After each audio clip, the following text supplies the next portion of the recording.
Okay, so here in front of me, I have a little, microphone. Yeah, it is a little microphone, and it is a dynamic one.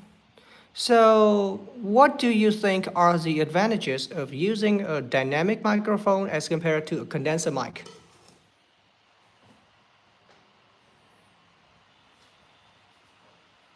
Well, you've definitely got a handy little piece of gear there. So, like we touched on earlier, one of the big advantages of a dynamic microphone is that it's generally more rugged and can handle higher sound pressure levels.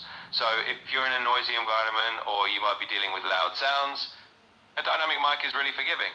It's also a bit less sensitive to background noise, so you won't pick up every little sound in the room.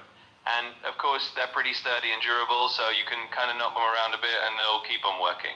So overall, it's a great choice if you need something that's a bit more forgiving and robust.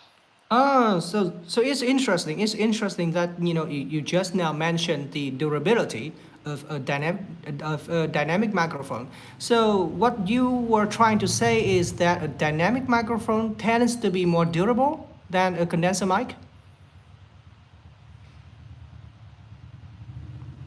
Exactly, that's pretty much it. Dynamic microphones are generally built like little tanks. They're just naturally more durable and can handle a bit more wear and tear than a condenser mic. So if you're in situations where the mic might get jostled around, or you just need something sturdy, a dynamic mic is definitely a great choice. Okay. So in your opinion, what are the disadvantages of a condenser mic as compared to, let's say, a dynamic microphone? Apart from, the durability and, the sensitivity to the ambient noise.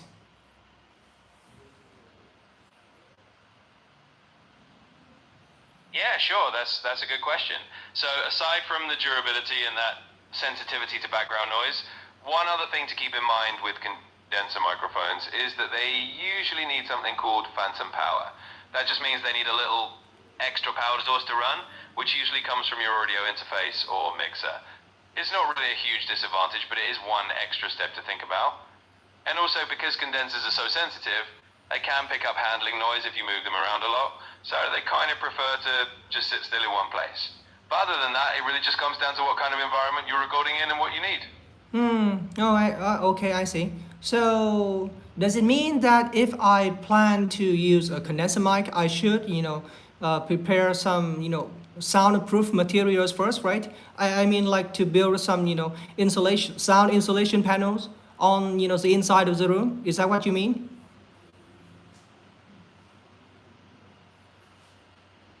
Yeah, you've definitely got the idea.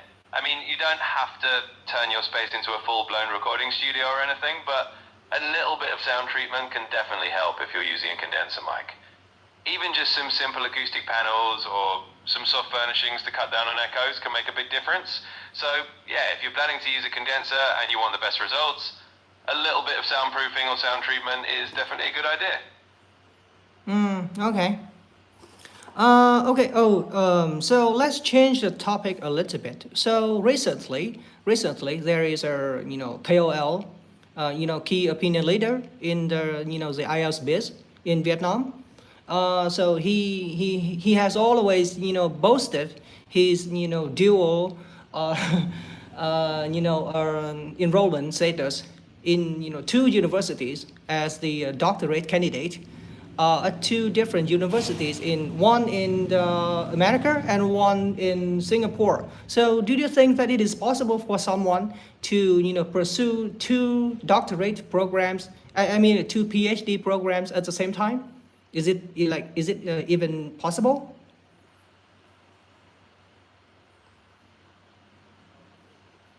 Yeah, that's definitely an interesting scenario. So technically it's not impossible, but it's pretty rare and definitely challenging. Usually PhD programs are really demanding on their own, so doing two at once, especially at universities in different countries, would be super intense. Most universities also have policies about being fully committed to their program, and they might not even allow you to be enrolled in another one at the same time. But I guess in some of their exceptional cases, maybe if someone has special arrangements or a joint program, it could happen, but yeah, it's definitely not the norm and it'd be a pretty huge workload. Okay, so there is now, a lot of, there are now a lot of doubts in the public, among the public, about whether or not this guy has lied about his enrollment status in those two universities. But despite all the public controversy, he has refused to speak up. And so, what is your opinion regarding this case?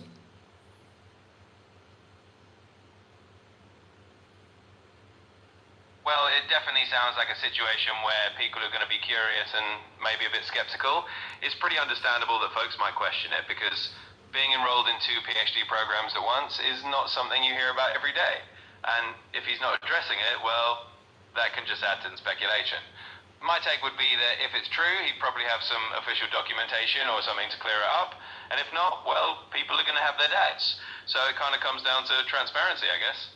Okay, and to make matters worse, he still do live streams on a daily basis, teaching his students, and I have personally watched some of his videos on YouTube. But to be honest, I could spot a lot of silly mistakes. When he made very basic grammar errors and word choice errors. So, personally speaking, I also doubt his, transparency.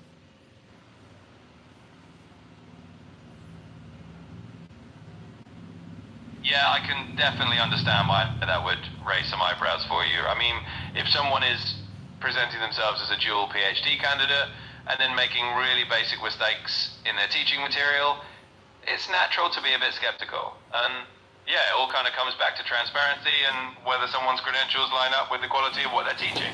So I totally get where you're coming from on that. Ah, okay. Okay, so I want to, switch the topic, okay? Is that all right? If you don't mind.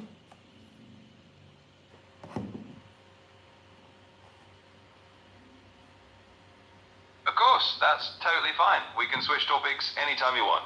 Just let me know what you want to chat about next and we'll jump right in. Okay, so as a matter of fact, I have a slow metabolism, so I get fat quite easily. I mean, everything I need to do is just, eat normally, like other people do, and then, before I realize it, I would, have gained like 5 or 6 kilos. And so in order to, reduce the, cravings for, soft drinks, I am now drinking, zero sugar Coke, like Coke Zero. So as far as you are concerned, are there any health issues that might come with, the daily consumption of Coke Zero? Yeah, Coke Zero. This one. Zero sugar.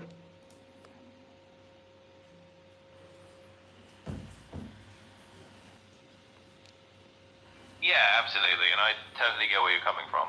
So Coke Zero or other zero sugar sodas are kind of a mixed bag. On the one hand, they're definitely better than drinking a lot of sugary soda if you're trying to cut down on calories and avoid gaining weight. But on the other hand, there are some people who find that artificial sweeteners might still make them crave sweets or just aren't ideal in large quantities. Most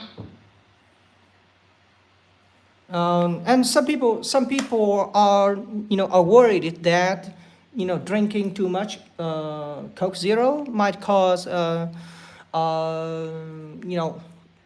stomach issues. So do you think that it is true or not?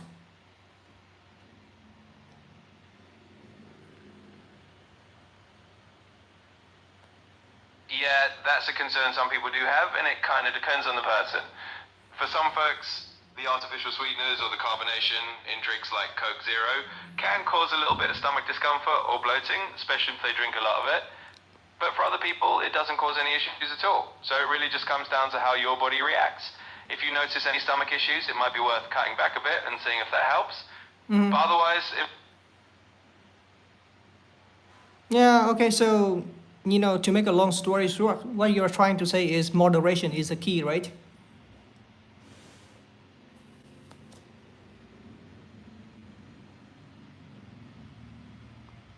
exactly, you've got it.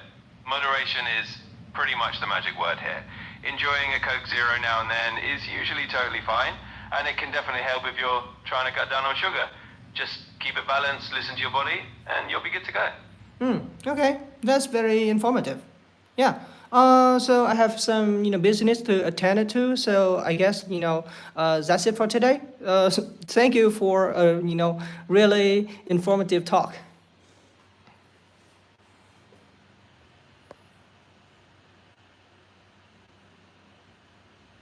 You're absolutely welcome. I'm glad I could help, and it was really nice chatting with you. Anytime you want to practice or have more questions, just drop by. Take care, and good luck with everything you have to do today. Yeah. Thank you. Bye.